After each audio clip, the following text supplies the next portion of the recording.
Good evening, fellow parents at St. Paul's. My name is Smava Paul. I'm one of the parents having a child in this school. My son is Mapalo Smava, that got his first entry into the school by merit. And I must emphasize that my son, Mapalo Smava, is one of the students at St. Paul's that got his entry into this school by merit. And that was last year. He managed to get into grade 8 after leaving Milestone School in Kabwe. Apparently, in the first 1 month, we had reports of him losing the 4,000 kwacha grocery that we bought for him through theft. Children from other sections of society, children from other homes store his groceries. And as usual, we are on this platform, the same group, WhatsApp group that we are using. We had to air our grievances. And teachers who are also present on this same forum saw our complaints, but nothing was done to resolve the issue. In the second term, when I was picking my son from school, we found my son with swollen lips. He was badly beaten. His lips were swollen. He was bleeding. And I asked him as to why he was beaten. As you all know, that when the school is closing at about between 03 and 04, the school closes and the children begin to take trunks outside the gate. So as grade 8s, they were made to carry trunks for any grade above them. If they meet a grade 9, the grade 9 will ask them to carry the trunks. They meet a grade 10, the grade 10 will carry them to carry their trunks. They meet a grade 11, and so on and so forth up to grade 12.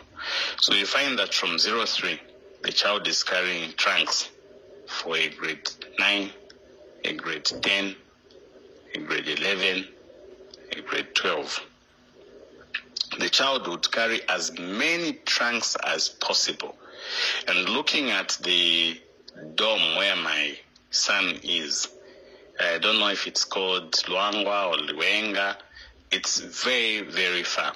An approximation can be of a 1.5 or 1 kilometer up to the gate. Now look at the situation where a small boy begins to carry trunks. These are very, very heavy trunks up to the outside. And then it was at this point that my son had carried so many trunks for the grades above his grade that he got extremely tired. And about 06 to 7 hours, another grade 12 asked him to carry the trunks when he was extremely exhausted.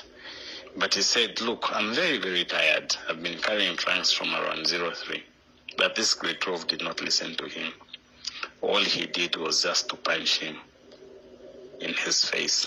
And at the time I was picking my boy, his lips were extremely swollen. I posted that on the group and complained to the school authority. This matter has not been addressed to date. Today my child is in grade 9. And because of the negligence that the school has continued to exercise, because of the segregation that the school has continued to exercise, today a terrible situation has happened. My son was badly beaten to an extent of having his teeth uprooted, 2 of them uprooted. uprooted. You cannot honestly beat a school child at the age of 13 years old to an extent where you uproot the teeth from his mouth. 2 of his teeth have been uprooted, beaten to an extent where 2 of his teeth have fallen outside, bleeding like the child is in labor. This is so painful. It's extremely painful. As a parent, I'm very, very heartbroken. As a parent, I'm very, very disappointed because according to my understanding, St. Paul's is a learning institution. It's not a fighting battle.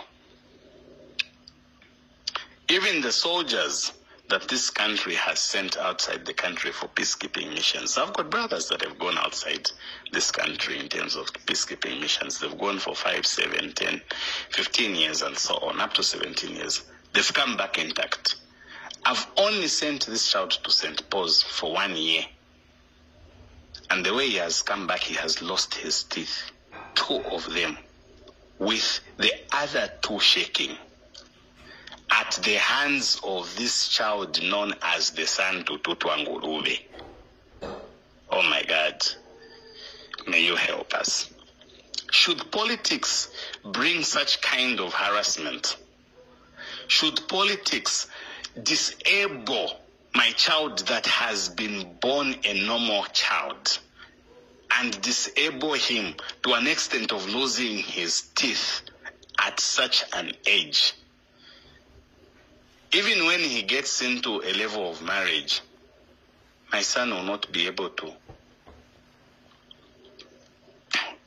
smile nicely with his natural teeth. Honestly, should things come to this level, why should it cost me such kind of heartbreak by sending a child in order to gain the education that he deserves? Fellow parents, I would love to appeal to you that the current situation at St. Paul's that is prevailing,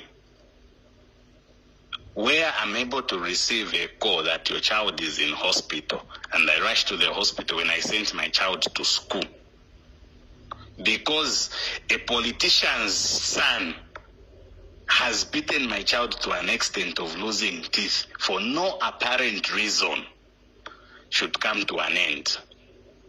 My appeal to all of you parents is that let us join hands together.